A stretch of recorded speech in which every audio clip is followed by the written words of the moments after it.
2 Coríntios, capítulo 4, versos 14 e 15. Diz assim a palavra do Senhor: sabendo que aquele que ressuscitou o Senhor Jesus também nos ressuscitará com Jesus e nos apresentará convosco. Porque todas as coisas existem por amor de vós, para que a graça, multiplicando-se, torne abundantes as ações de graças por meio de muitos, para a glória de Deus. Amém? Podem sentar, irmãos. Nós sabemos que nós somos muito apóstolos da esperança que é em Cristo, e a todas as provisões que descem do céu, considerando que o homem precisa de Deus. Então nós olhamos e começamos a ver que se a nossa esperança ela está verdadeiramente doente, ou se ela está enferma, melhor falando, a nossa esperança não é uma esperança real que possa resultar naquilo que nós temos a aspiração de Deus. Então todos nós vivemos na igreja e nós sabemos que o nosso coração ele bate pedindo mais calma, pedindo mais fé, pedindo que cada um de nós tenhamos os nossos problemas desenrolados, pedindo que cada um de nós sejamos, na verdade, levando a uma camaria de um mar, na verdade, espiritual. Mas nós desejamos isso, mas tal coisa não é possível se nós não compreendermos tudo aquilo que vai construir esse mar, sabe, de calmaria, esse mar de brigadeiro, ou céu de brigadeiro, né? As pessoas falam que é um dia totalmente controlado, totalmente simpático às nossas vidas. Nossa alma busca simpatia, porque nós sabemos que o que está ao nosso redor é muito profundo e é muito real. E se Deus, na verdade, descortinasse os nossos olhos, nós íamos ver que é impossível, praticamente, uma vida de paz sem Deus. É impossível. E por que eu digo isso, irmãos? Quando você vê Deus falando de uma obra, Ele começa a nos levar para a gente olhar para o nosso passado. O nosso passado, é fundamental você olhar para o seu passado, porque através do seu passado é que você vai avaliar o seu presente.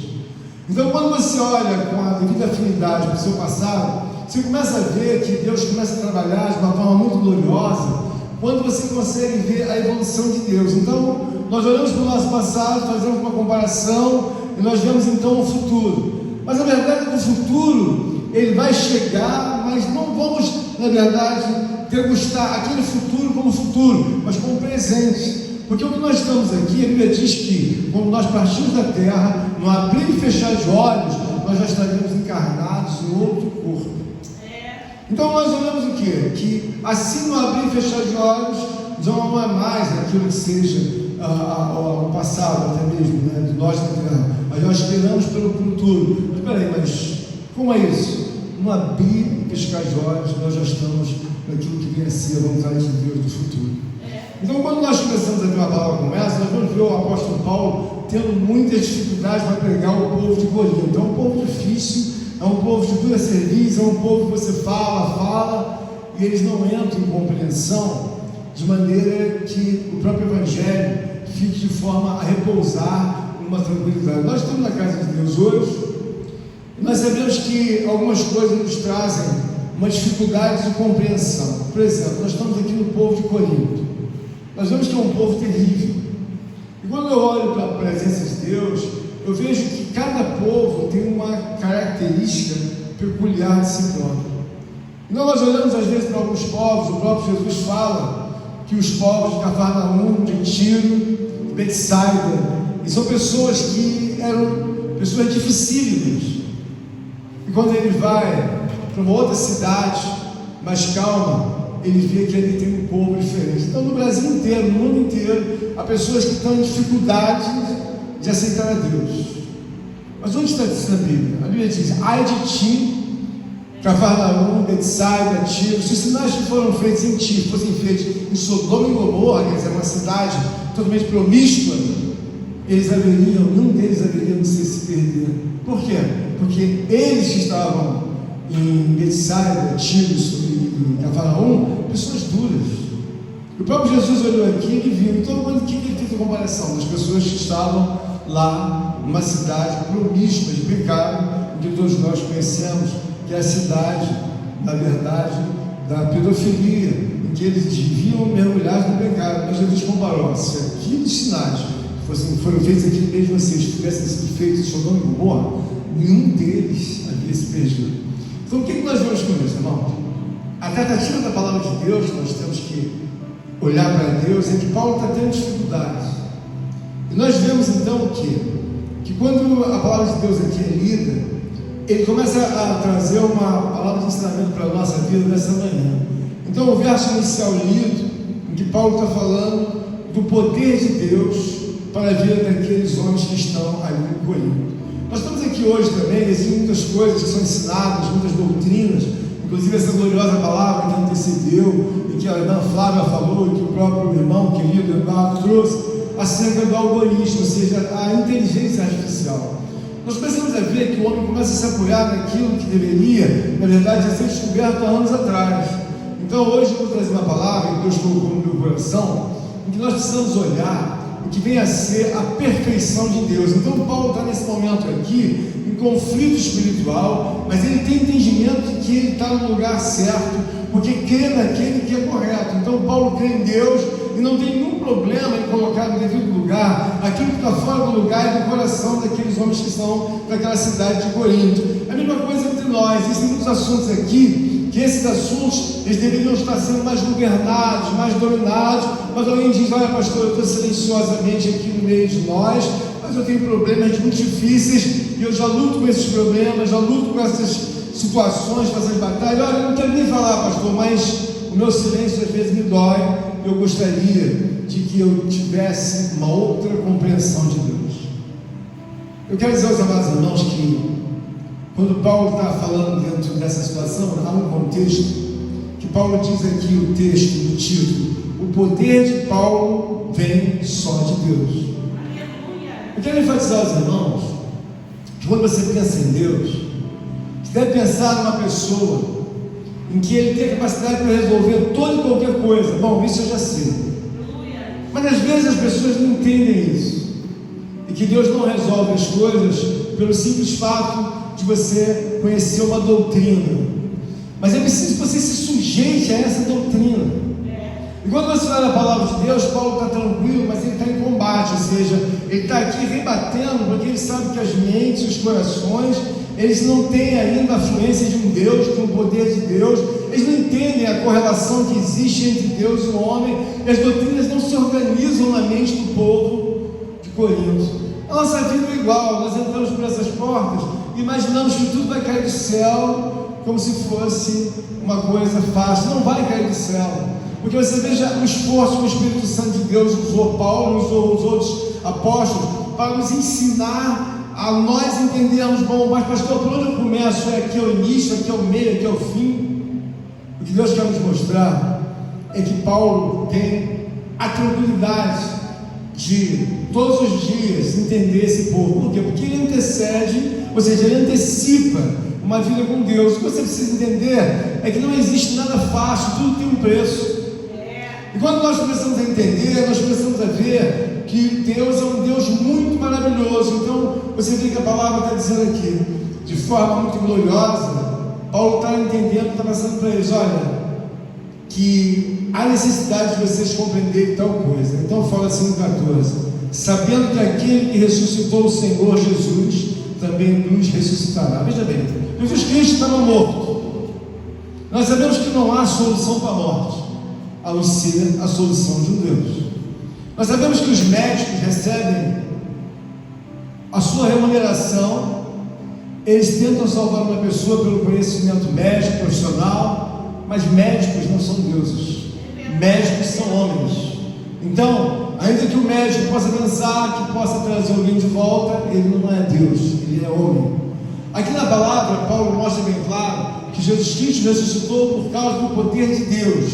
Então quem trouxe Jesus de volta para a terra, uma vez que foi celebrada ali a morte, foi o próprio Deus. Então, da mesma maneira que o próprio Deus trouxe a Jesus Cristo daquele tão distante mundo ao qual ele já se encontrava morto, a Bíblia diz que ele morreu, mas ao terceiro dia ele ressuscitou. Então o que você vê? Você vê a perfeição de Deus. não só na Escritura dizendo que ele haveria de nascer do semente do Espírito Santo, não só pela questão da previsão, sabe, da questão da crucificação e da ressurreição. Então você vê um ciclo sendo repetido de uma pessoa perfeita. Então quando você olha para Paulo, Paulo tem a lembrança de que ele tem um Deus memorável na sua cabeça, no seu coração. Ele tem um Deus perfeito. Por quê? Ele avisou que esse Salvador iria morrer, que iria nascer, que iria ter uma vida muito difícil. Tudo que Jesus falou através da vida de Cristo, Paulo tem entendimento, porque Paulo conheceu, na verdade, a Escritura. Ele era aluno de Gamaliel, era um dos maiores, sabe, mestres da linha judaica, conhecia tudo de Deus. Então o que eu vejo aqui? Ele está diante de uma guerra, diante de um confronto, e ele atesta, sabendo que aquele que ressuscitou o Senhor Jesus também nos ressuscitará. Isso é muito difícil às vezes a pessoa compreender assim, mas como que nós vamos sobreviver e nós vamos ser ressuscitados? Irmãos, quando você olha para Deus, você deve olhar entendendo que Deus é uma pessoa que desembarcou a todos nós como se numa ilha da esperança. E aquele que crê em Deus, ele tem esperança em Deus. Bom, nós estamos aqui eu, o Vitor, a irmã Flávia, a irmã Kelly, a Rosângela, e tem mais irmãos, a irmã Rosa. Onde nós estamos? Na ilha da esperança. Quem nos colocou aqui? Deus. E quando você olha para Deus, você começa a ver o seguinte: como Deus pode ser perfeito, irmã Flávia? Porque quando você fala de perfeição, você fala de algo que pode ser transferido para você. É a mesma coisa, quando você está numa dificuldade financeira, alguém diz assim para você: olha, vou transferir o valor X para você, e você resolve aí. O que vai acontecer com aquela transferência que você faz? Vai trazer tranquilidade à pessoa, e a pessoa até por um tempo, ela pode pensar em pagar, ou fazer qualquer coisa que tenha sido acertada com você. Espiritualmente, quando você olha a palavra de Deus, você vê Paulo, mas Paulo já é um homem que é mais dotado de uma capacidade espiritual, porque ele entende que o mundo de Deus, os atributos de Deus, existem atributos que são transferíveis e outros que não são transferíveis. Então, por exemplo, a Bíblia diz: seja perfeito como é vosso Pai Celestial que está no céu. Paulo entendeu perfeitamente que quando ele está num estado em busca da perfeição, ele começa a ter uma tranquilidade, ele começa a ter uma serenidade, ele começa a ver que toda a bondade de Deus, toda a misericórdia, todo o amor de Deus começa a ser transferido para o coração dele. Nós quando estamos na casa de Deus, nós temos que entender o seguinte: por que nós vamos orar? Olha, eu preciso da bondade, tenho sido uma pessoa muito má, tenho sido uma pessoa completamente contrária àquilo que Deus fala. Mas por quê? Porque a Bíblia diz que aquele que não tem fé, peça a Deus que lhe dê. O que Deus está falando? Ah, você não tem fé? Sim, vou transferir fé para a sua conta espiritual. E às vezes a pessoa não entende isso. Olha, você tem perfeição? Pastor, eu acho difícil a pessoa ser perfeita. Irmãos, não é difícil. E é totalmente possível. Vários homens andaram na terra, e qual é o diferencial desses homens? Serem perfeitos. Aqui na palavra de Deus, nós vemos Deus trazendo até a vida de Paulo, para que Paulo pudesse fazer um combate junto aos irmãos ou à igreja de Corinto. Mas Paulo não está desarmado, Paulo está armado. Por quê? Porque Paulo subtraiu da parte de Deus, de uma forma espiritual, a perfeição de Deus. Então, quando você leva uma vida para Deus, você vai falar: pastor, o que eu vou ganhar de subir o monte?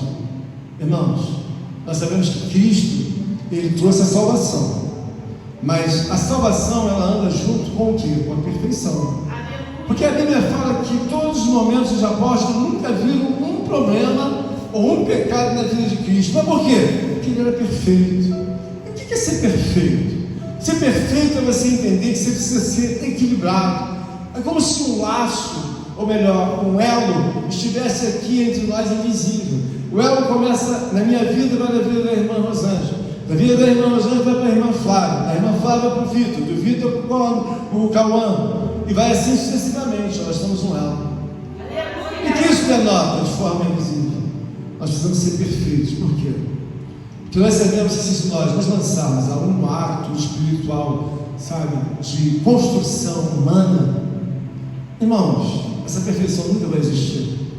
E por que eu digo isso? Porque Paulo está convicto aqui em ensiná-los com toda a proeminência daquilo que vem de Deus. Ou seja, Paulo está com bondade com os coríntios. Paulo está com misericórdia deles, porque às vezes, irmão, você olha para uma pessoa, e a pessoa, irmão, às vezes não consegue entender, e a solução não é ir acima da pessoa, em cima, com paus e pedras, é você entender que a perfeição agora tem que entrar no cenário. Por quê? Eu preciso ter bondade. De onde vem a bondade? Essa bondade vem de Deus. Eu preciso ter misericórdia daquela pessoa, como disse a irmã Rosângela. O que é misericórdia, irmãos? A misericórdia, no sentido direto da teologia, é só as misérias que vêm do coração. Então nascem muitas misérias no coração do homem, que ele não queria que nascesse, mas nasce. Então nós vemos um Deus misericordioso que vai conter as misérias do coração. Nós vemos um Deus que tem um amor inexplicável, porque a pessoa fala assim, mas que diz respeito a Deus salvar um homem criminoso, um homem que é a escória da sociedade, um homem vil? Que diz respeito? O amor de Deus. Por quê? Na nossa concepção humana, nós pensamos que aquele homem faz tudo racionalmente, mas ele não faz racionalmente. Ele faz porque ele está impregnado de pecados. Ele está empesteado. Eu não sei se você já viu algum animal em que ele anuncia a própria morte. Então ele carrega uma série de pragas dentro do seu corpo, carrapato e outros bichos. E alguém olha para aquele animal e diz assim, mas muito, muito carregado. Ele está apenas esperando a hora da sua morte, porque está tudo contaminado. E aqueles carrapatos, aqueles bichos, aquelas pragas vão fazer com que ele perca a própria vida. Quando você olha um homem espiritualmente, você deve olhar que quando ele não tem mais aquele vigor, aquela força, normalmente ele está impregnado de pecados. Por quê? Porque o dia após dia os pecados vão se multiplicando. E quando assim os pecados se multiplicam, eles nunca vão ter a força de um homem para estar à frente da obra de Deus, conforme Paulo está tendo. O que está acontecendo na vida de Paulo? Paulo está aqui nesse momento da vida diante dos coríntios, dos homens. Nós estamos aqui reunidos, mas cada um de nós tem uma força, mas possa ser que cada um de nós esteja mais impregnado de pecado e não suporte nem essa palavra e comece a lhe dar uma agonia, uma aflição. Por quê? Porque os pecados estão começando a ser agredidos. Deus está começando a mostrar para você que dentro de um conceito de justiça de Deus há uma perfeição de Deus para que o homem viva. Paulo está numa situação em estar em confronto, em estar em guerra, está em batalha, mas Paulo não está sentindo as dores que deveria sentir. Por quê? Porque Paulo tem a perfeição de Deus. O que está na vida de Paulo? A bondade de Deus. E ele olha para as pessoas e ele não tem vontade de confrontar com os coríntios de forma carnal. Por quê? Está implantado no coração de Paulo a bondade, a misericórdia. Então quando você olha para uma pessoa, você olha assim, olha, se a sua vida não tivesse essa quantidade de pecados, a sua mulher, o seu filho, a sua família, eles seriam outras pessoas. Mas por que ele tem essa tônica? Eles estão impregnados de pecado. E olha você aqui nessa palavra, eles estão tendo dificuldade de acreditar em Cristo. Paulo está ensinando sobre Cristo. Eles estão com dificuldade. Então Paulo nessa palavra, ele está afirmando bem claro para eles, sabendo que aquele que ressuscitou o Senhor Jesus também nos ressuscitará. Mas Paulo, como?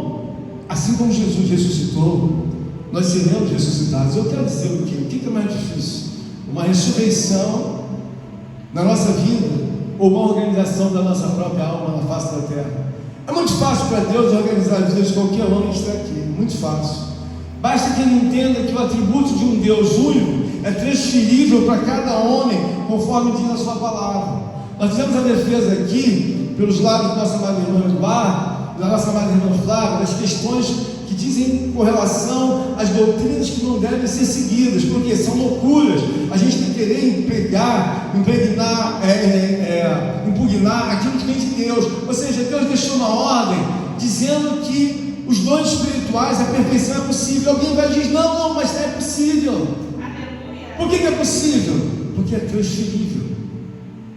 Alguém diz, mas pastor, não tem ninguém perfeito. Não tem, porque precisa buscar para ser perfeito. E aonde que está essa verdade? Sejam perfeitos, como é vosso Pai Celestial que está no céu. No coração de Paulo, na mente de Paulo, isso rumina como uma verdade totalmente previsível. Mas no coração de uma pessoa néscia, com pouca força, com pouca fé, ele vai dizer, eu nunca vi ninguém perfeito.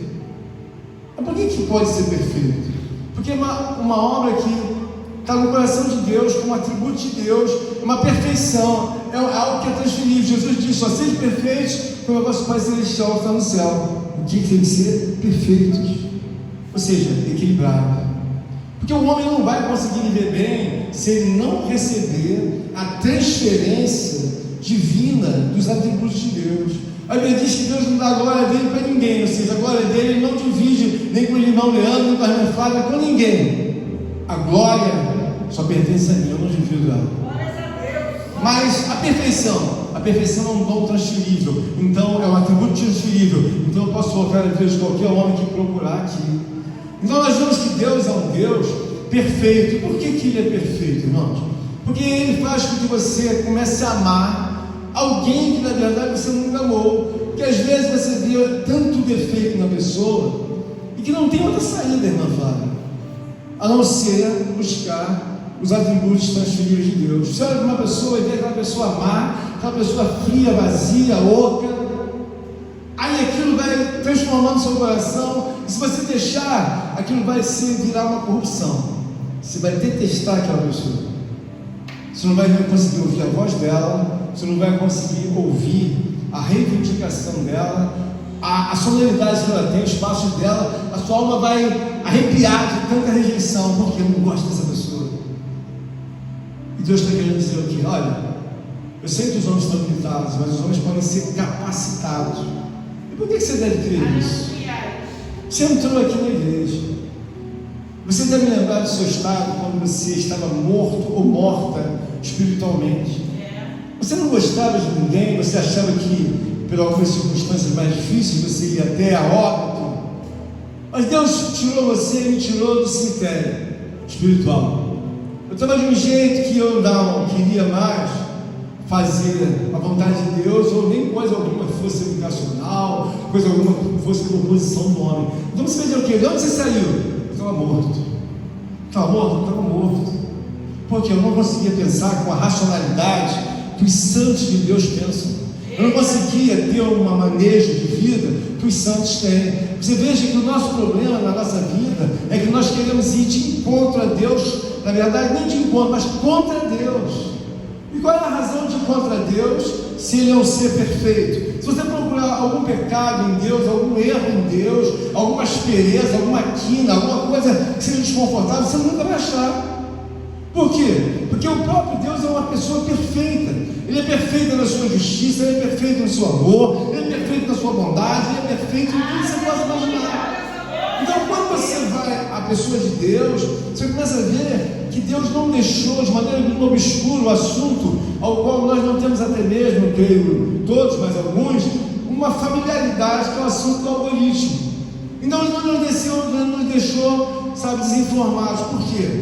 Porque a perfeição de Deus nos leva a saber todas as coisas. E por que nós podemos saber todas as coisas? Porque nós vivemos, irmãos, como Paulo aqui está, de uma forma mais tranquila. Ou melhor, o que nós devemos viver?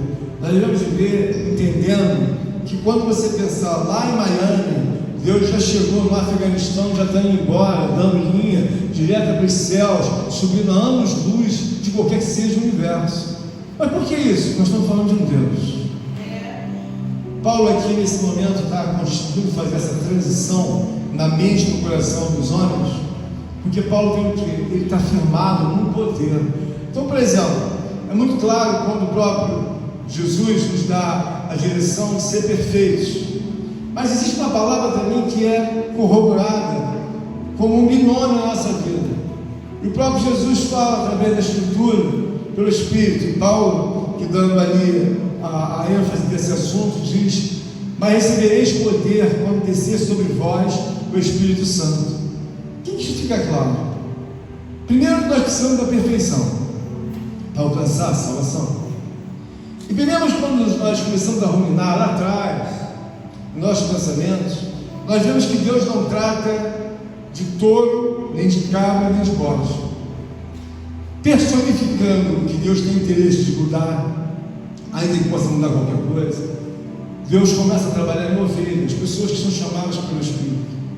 Em todo o tempo Deus fala em ovelhas. Deus não fala em cachorros, porque fala que os homens que não são pastores são comparados aos cães.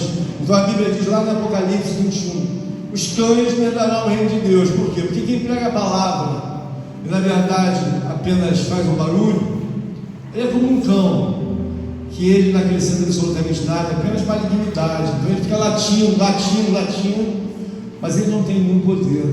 E é por isso que você vê vários coaches aproveitando a palavra de Deus, alguns homens que nunca tiveram o chamado de Deus, eles se ofereceram para trabalhar como pregadores, mas Deus não os aceita, porque eles não têm o peso do onipotente poder do Espírito Santo. A Bíblia está dizendo que hoje, ainda que nós temos algumas transferências de Deus, alguns atributos, a Bíblia diz que Paulo aqui, ele recebeu a transferência de uma obra gloriosa que salva o coração de Deus. Paulo recebeu o quê? A perfeição de Deus. Então Paulo é uma pessoa que está devidamente equilibrada, devidamente com amor, devidamente sujeito àquilo que possa acontecer na vida dele. Porque você está aqui nesse momento, eu também estou. Eu não sei o que irá acontecer nos próximos momentos da nossa vida. E se você não tiver a devida concentração, pode ser que você caia no primeiro buraco e você se suje todo de lama. Mas eu estava tão limpo, estava tão limpo. Muitos homens foram assim. Eles foram resgatados e saíram no caminho da morte, ao qual foram tirados por Deus. Mas eles não tiveram a devida atenção, então eles provaram realmente uma salvação em Deus e foram resgatados pelo Espírito, que estavam mortos em seus delitos e pecados, então não alcançaram a segunda morte. Mas não aconteceu a mesma coisa com todos. Ou seja, os que estão aqui, graças a Deus, e hoje que alguns não vieram, não foram alcançados com a segunda morte. Mas o que acontece com a nossa vida? Nós temos que entender que a segunda morte é possível. O nosso amado irmão Eduardo falou sobre isso. Por que é possível, irmão Flávio? Porque na verdade, irmão, nós não temos o controle de nada. Quando é que você vai ter o controle de alguma coisa que possa te ajudar a entender? Olha, pastor, eu não tenho controle, mas como eu posso ter pelo menos uma experiência de que eu não estou no controle, mas eu estou bem? Bom, irmão, tem uma palavra que a gente pode estacionar saindo da ilha da esperança, mas que é bíblica, que está em Romanos 8. Nenhuma condenação há para aqueles que têm em Cristo Jesus. Você não está no controle, mas você está preservado por Deus. Não nos basta isso. Eu não preciso ficar no controle da minha vida, mas eu preciso ter a ciência, a fé, a certeza de que alguém está na minha vida. Quem está na minha vida? Jesus. Romanos 8, Paulo diz: nenhuma condenação há para aqueles que estão em Cristo Jesus. Mas o que significa isso? Quem não está em Cristo? Total e absoluta condenação. Por quê, irmãos? A vida espiritual ao qual nos dá a graça de Deus, em paciência e ressonância com essa palavra, é que você deve entender que quando Deus fala, não é uma historicidade, uma fábula, um teatro, um conto. Ele está dizendo assim: olha, sede perfeitos como é o vosso Pai Celestial. Aí você chega em casa, fala com alguém, uma criança, mas não tem ninguém perfeito. Mas como não tem? Claro que tem.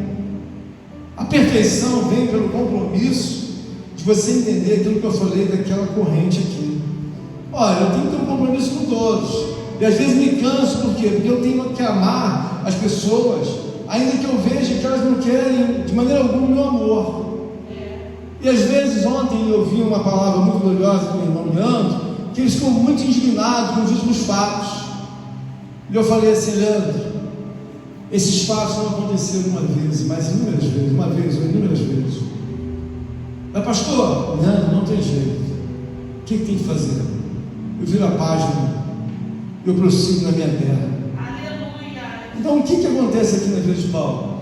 Paulo tem a convicção da perfeição, ele tem a convicção de que foi transferido para a vida dele o amor de Deus, a bondade de Deus, a misericórdia de Deus, a paciência de Deus, a piedade de Deus. Na perfeição de Deus, Paulo recebeu, abriu a torneira, e Deus foi dando gradativamente. Paulo, vou botar na sua conta a paciência. Amém, Senhor? Por quê? Se eu pegar a palavra e tiver paciência, Deus passa 5 R e é pecado. Paulo, vou te dar o amor. Por quê? Se você não tiver o amor, Paulo, você não consegue pregar 10 minutos para eles. Por quê? Você tem que amá-los. Por quê? Porque uma vez que nós olhamos para a idade espiritual, nem todos têm a mesma maturidade. Nós temos pessoas aqui que estão começando a idade espiritual delas agora, não conseguem ver nada. E se você não olhar com amor para essas pessoas, com misericórdia, com carinho, com piedade, você não faz obra. E isso que sai dos nossos entendimentos às vezes, irmãos, é entender que Deus quer nos salvar. Mas como salvar, irmão Eduardo, irmã Rosa? É muito difícil a salvação de um homem. Não é uma coisa fácil. Primeiro que as idades, elas não cooperam, porque nós temos diferentes idades aqui. Há pessoas aqui que têm idade para estar no momento do fundamental, né, no ensino inicial, outras no intermediário, outras na faculdade, mas outras não conseguem estar nem no inicial. Por quê? É preciso que Deus faça uma obra. Essa obra está ao meu alcance? Não. Essa obra está ao alcance de Deus. Então, por que eu vou para a palavra de Deus? Eu vejo que os atributos de Deus são fundamentais na minha vida, porque se eu não tiver a perfeição, eu não vou conseguir gostar das pessoas, eu não vou conseguir nem digerir a voz delas, eu não vou conseguir nem conversar com elas. Então eu preciso da transferência da perfeição de Deus. Mas maiormente eu vejo que Deus é tão perfeito, que Ele diz assim, que nós temos que receber o poder de Deus. Vamos abrir Atos dos Apóstolos, capítulo 18. Vamos aqui, capítulo 1, verso 8. Olha para você ver como Deus é cuidadoso. Atos dos Apóstolos, capítulo 1. Isso é uma condição sine qua non espiritual que o homem tem que receber para poder viver, senão você não consegue digerir as suas montanhas, sabe? As suas dificuldades no vale, capítulo 1, verso 8. Olha o que ele diz. Isso aqui é uma condição de Deus para o homem entender que ele precisa disso. Então no capítulo 1, verso 8 diz assim, no verso 7, respondeu-lhes, não vos compete conhecer tempos ou épocas que o Pai reservou para a sua exclusiva autoridade. Então Deus está dando a resposta ao discípulo. Agora ele está dizendo o seguinte, olha, isso aqui é importante, esse tempo não é importante, mas isso aqui é importante no 8, mas recebereis poder ao descer sobre vós o Espírito Santo, e sereis minhas testemunhas, tanto em Jerusalém como em toda a Judéia, Samaria e até os confins da terra. Paulo já passou por essa fase, mas muitos de nós ainda não passaram por essa fase. Então, digerir uma vida espiritual cristã sem a perfeição e sem o poder do Espírito Santo, irmãos, é quase que impossível mesmo. Por que Jesus colocou essa palavra como uma condição? Porque Paulo, como servo de Deus, já recebeu. Inclusive, eles até batizam outras pessoas com o Espírito Santo. Na nossa vida espiritual, nós devemos entender o seguinte, que os atributos de Deus transferíveis, eles me dão uma condição muito melhor de vida. Porque, por exemplo, não obstante, acho que na sexta-feira nós tivemos uma dedetização em casa e saíram muitas baratas. Eu nunca havia tido dormido lá em cima, que lá em cima tem um lugar lá que é para se fazer exercício, mas dá para dormir. Nós não dormimos fora, fomos dormir todos os três lá em cima. Naquela mesma noite, a previsibilidade de Deus chegou de madrugada ao meu coração, aos meus olhos.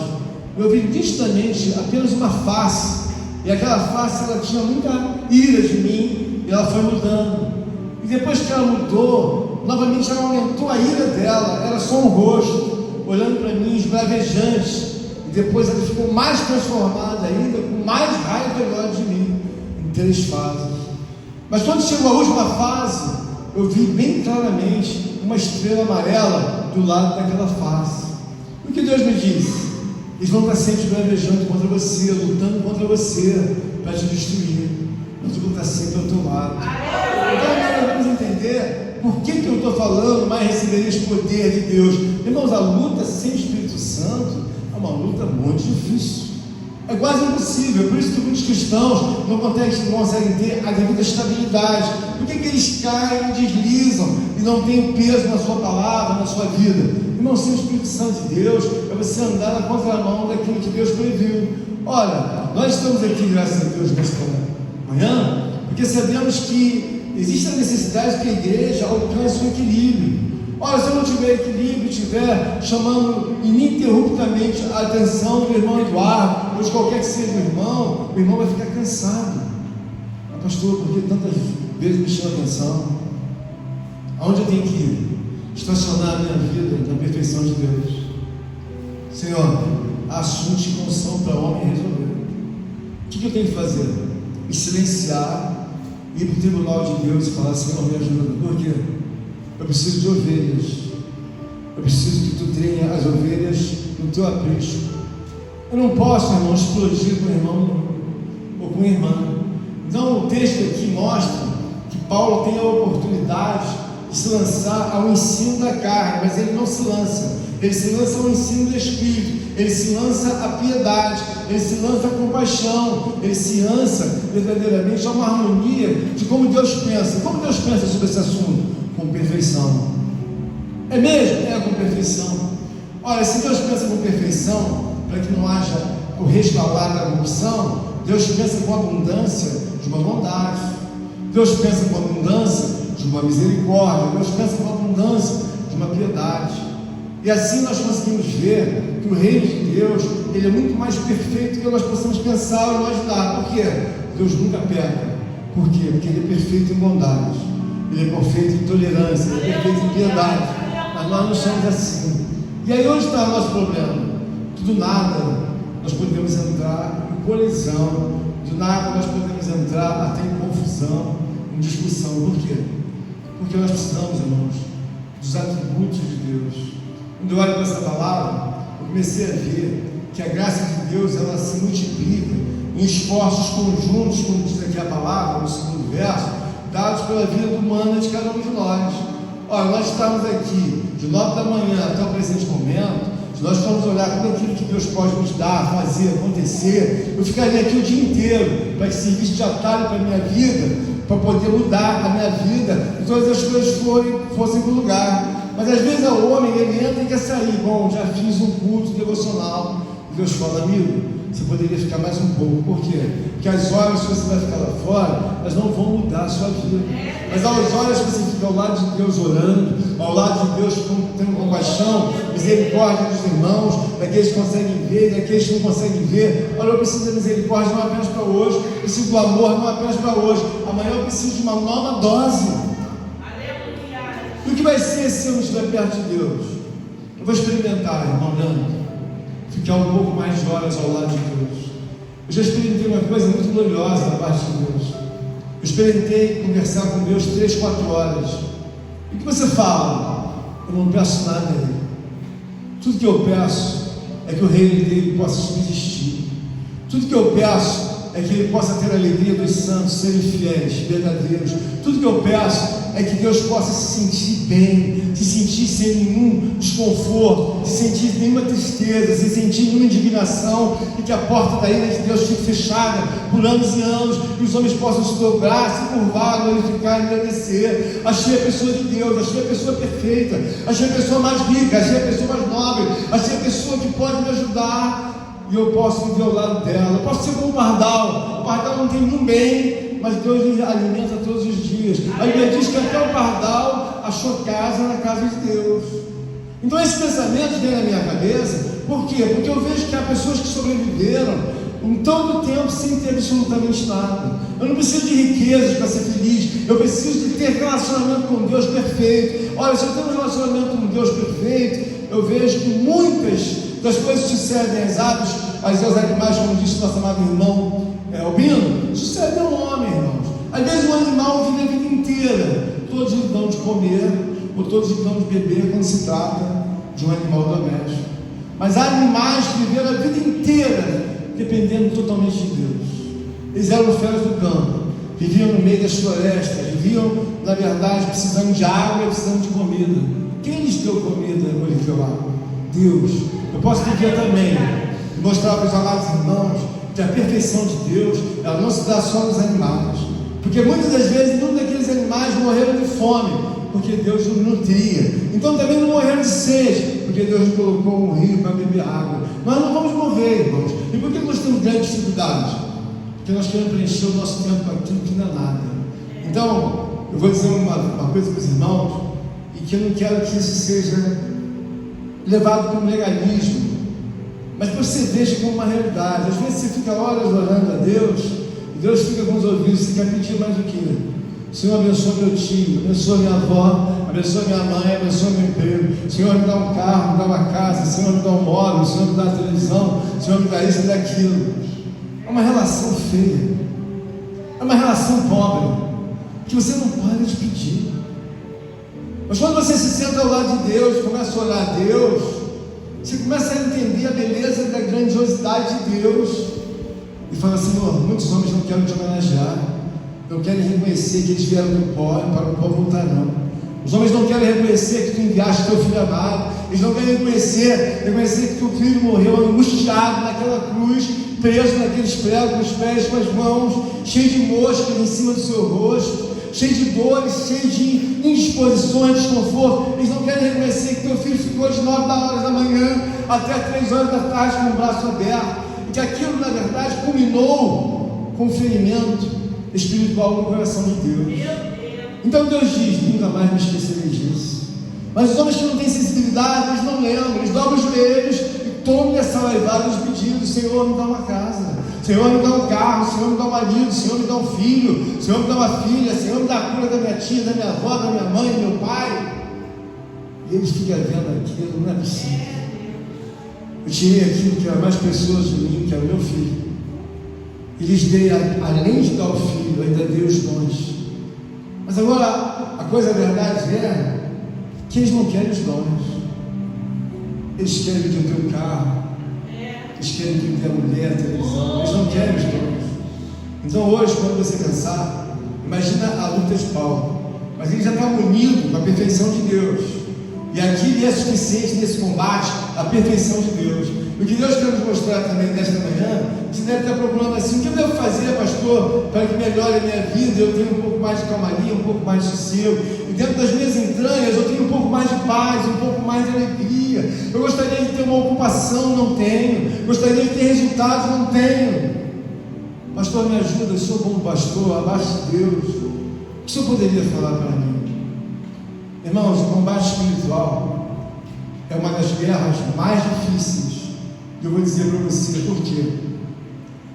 Quando você luta com principados e potestades do inferno, a chance de você sobreviver é 1 em 1000, ou até mais. Por quê?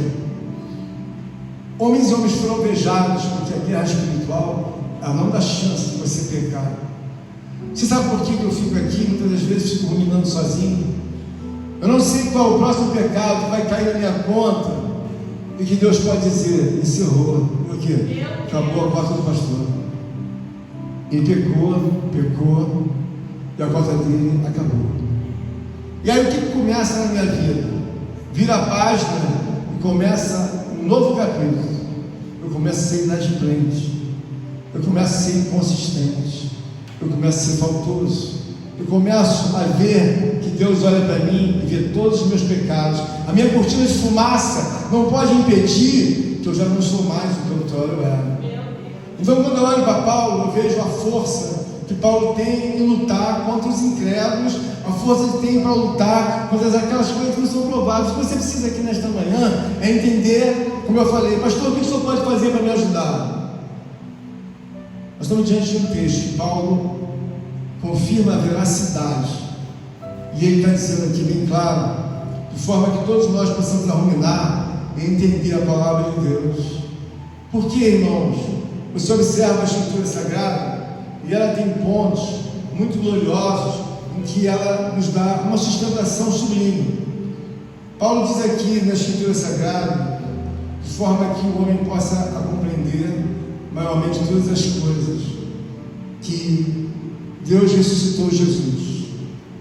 O que é incapaz para Deus fazer? Ué, ele ressuscitou uma pessoa que estava morta há 3 dias. O que acontece com uma pessoa morta há 3 dias? Vamos analisar o caso rapidamente. A pessoa morta há 3 dias, ela começa a feder, ela começa a entrar em decomposição, ela começa a depreciar tudo aquilo que são os capilares dos vasos sanguíneos, ela começa a ter a paralisia de que não mais circula sangue nela. Então ela entra em estado de putrefação. Ela entrando em estado de putrefação em 24 horas ou 48, significa que não dá para fazer mais nada depois de 48. Mas o que diz a Bíblia sobre esse assunto?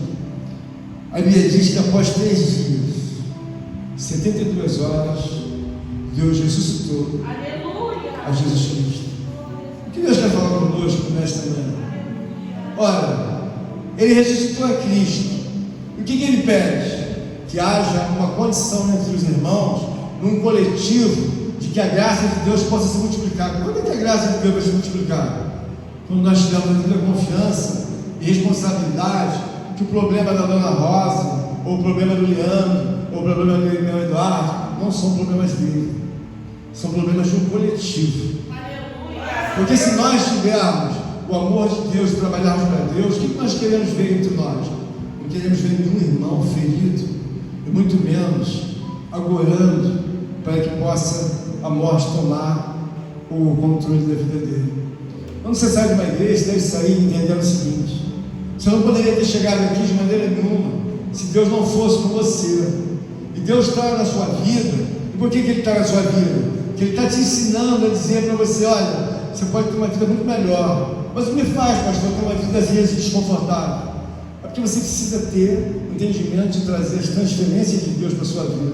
Não custa R$1 sequer. O que custa? Custa dobrar os joelhos, abrir a boca e dizer: Senhor, quanto custa para que os efeitos e os esforços coletivos possam estar maiormente reunidos na minha vida e na vida dos irmãos? Deus vai dizer para você: custa para você apenas trazer a humilhação e todos os transferidos atributos de Deus, porque não custa nada. Mas de repente você fala assim: é mais fácil eu ficar no meu problema com a boca fechada e sem orar. Aí Deus fala assim: isso é com você. Se você acha mais fácil ficar em casa, deitado, sentado na televisão e fazendo a sua vontade, Deus não vai entrar na sua vida de forma a invadir o teu coração, batendo o pé na porta. Deus é um ser gentil, Deus é um ser santo, sabe, sublime, e que diz assim: olha, eu coloquei nesta manhã, neste domingo, meus atributos à disposição de todos vocês. E alguém vai dizer: mas quanto tem que pagar de taxa? Não paga absolutamente nada. Mas você precisa dobrar os seus joelhos. Por quê? Para cuidar da tua vida, precisa saber que você tenha pelo menos vida e que você ressuscitou dos mortos. Porque se você não está predisposto a fazer isso, você continua morto. Agora, se você está vivo, eu vou atender a tua voz. Assim como eu atendia de Paulo, João, Pedro, Lucas e Mateus, para mim é só mais uma voz. Mas é preciso que os irmãos entendam essa palavra, e que Paulo está se esforçando diante dos homens incrédulos. Eles são terríveis, difíceis de você convencer, difíceis deles acreditarem. Mas Paulo fala: não desisto, até as últimas horas da minha vida, vem me levar aquilo que é um trabalho que vem de Deus. Então Deus nos colocou aqui nesta manhã exatamente para isso. Alguém que não possa ser salvo, irmão Flávio? Nenhum deles. Todos eles podem colocar os seus neurônios à prova de Deus. Deus vai colocá-los, cada um, no seu devido lugar.